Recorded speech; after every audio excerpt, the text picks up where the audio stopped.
मेरे प्रिय छात्र, कैसे हैं आप? मैं परिबेन सरखेड़ी नागधणीबा प्राथमिक शाला तहसील भावनगर जिला भावनगर से आपको हिंदी की कक्षा 7 उसमें वफादार कुत्ता नामक जो इकाई है उसकी भाषा सज्जता में संज्ञा के बारे में चर्चा करवाऊंगी।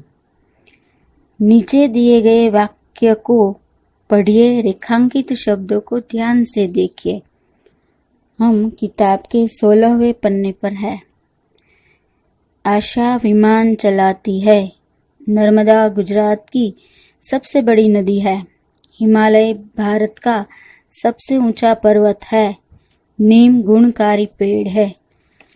ये जो वाक्य मैंने पढ़े उसमें आशा, नर्मदा, हिमालय और नीम किसी खास व्यक्ति, नदी, पर्वत और पेड़ का निर्देश करते हैं, यानी कि कोई व्यक्ति, वस्तु या स्थान का निर्देश करते हैं, उसे व्यक्तिवाचक संज्ञा कहते हैं।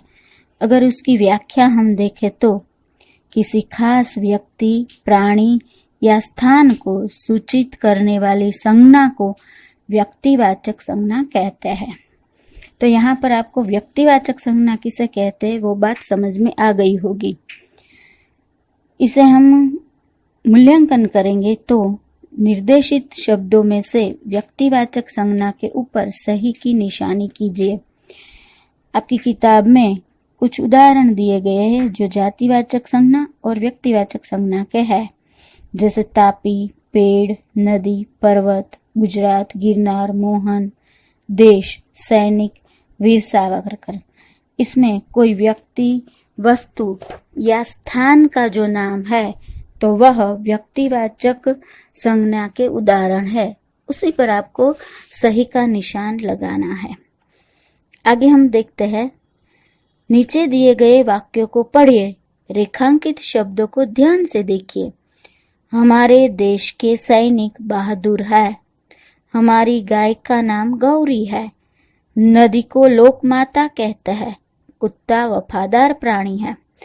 उपयुक्त वाक्य में रेखांकित शब्द जैसे सैनिक, गाय, नदी और कुत्ता, ये शब्द संपूर्ण जाति का बोध कराते हैं। संपूर्ण जाति यानी कि उनकी पूरी जाति का बोध कराते हैं। जो सैनिक है तो उसमें सभी सैनिकों की बात है। गाय है तो उसमें सभी गायों की बात है। नदी है तो उसमें सभी नदियों की बात है। उसमें कोई एक नदी, सैनिक या गाय की बात नहीं है। तो इसे जातिवाचक संज्ञा के उदाहरण कहा जाता है। अगर उसकी हम व्याख्या देखें जातिवाचक संज्ञा की, तो जो शब्द संपूर्ण जाति का बोध कराते हैं वे जातिवाचक संज्ञा कहलाते हैं। संपूर्ण जाति यानी कि कोई व्यक्ति, वस्तु या स्थान की जो संपूर्ण जाति है जो सूचित करती है उसे जातिवाचक शब्द कहते हैं। सामने के पन्ने पर आपको कुछ उदाहरण दिए गए हैं। उसमें से जातिवाचक शब्द है वो आपको छांटने हैं, अलग करने हैं। तो दोनों को छांट कर आपको जातिवाचक शब्द कौन से है वो आपको पहचानने हैं। तीसरा है, नीचे दिए गए संज्ञा शब्द को कोष्टक में उचित स्थान पर रखिए। हमने व्यक्तिवाचक संज्ञा और जातिवाचक संज्ञा दोनों को समझा। अब यहाँ पर आपको दोनों प्रकार को अलग अलग छांटना है। इसमें कुछ शब्द दिए गए हैं, भारत, हिमालय, नदी, वीर सावरकर, सैनिक, नर्मदा, पर्वत, नीम का पेड़।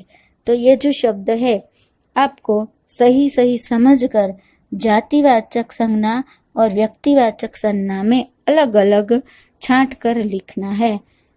मैं समझती हूँ कि ये दोनों प्रकार आपको समझ में आ गए होंगे। धन्यवाद।